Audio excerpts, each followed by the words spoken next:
I thank you, Mr. Deputy Speaker. I rise, and I pretty much think everybody on both sides of the chamber have risen in support of the principles of this bill, because it is a groundbreaking bill.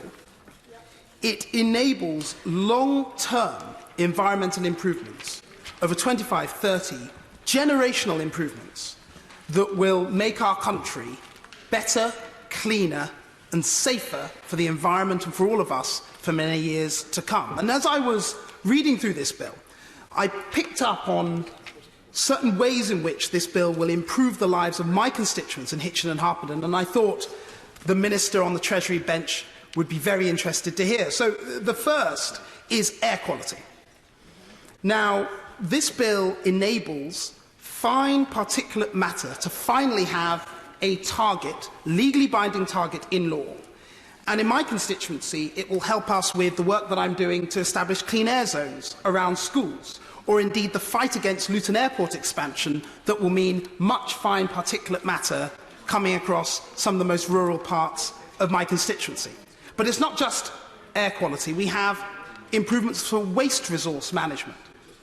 Fly tipping, as any member who represents a rural constituency will know, is a scourge across rural areas of this country, and fly tipping in my constituency will be worked on and improved, because the work that will happen between local regulators and local authorities that will improve the fight against fly tipping are going to be welcomed in this bill, and that will help that happening. It's also worth saying that the government very clearly envisages a change to our economic model towards a more circular economic model, one that means that we keep our resources in use for much longer, not sort of using them and throwing them away quickly, and that will benefit all of us in the long run and also help our economy. And it's worth giving a shout out to people in my constituency, young guys who've set up a business called Bamboo Brush, 100% biodegradable, no plastic in toothbrushes. I urge every member of this House to buy them because they're really good and they are great for our environment. And that is the sort of business that will be strengthened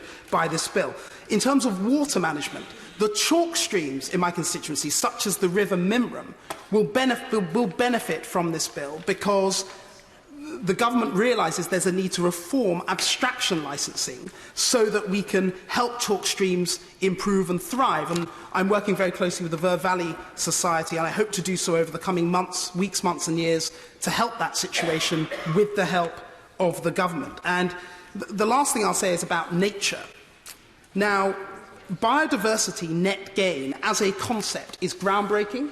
It's important. It helps us deliver more housing more sustainably over the long term and helps our wildlife. And I think all of us can recognise that. And a very good example of that, again, happens to be in my constituency. The Hartwood Forest, built by the Woodland Trust, just north of the village of Sandridge, is a very good example of the sort of new forest that could be envisaged and helped and strengthened by the measures in this bill. I will finish, Mr. Deputy Speaker, by just asking the Minister in her summing up to comment on the climate change conference I held in my constituency at Rothamsted Research in Harpenden recently.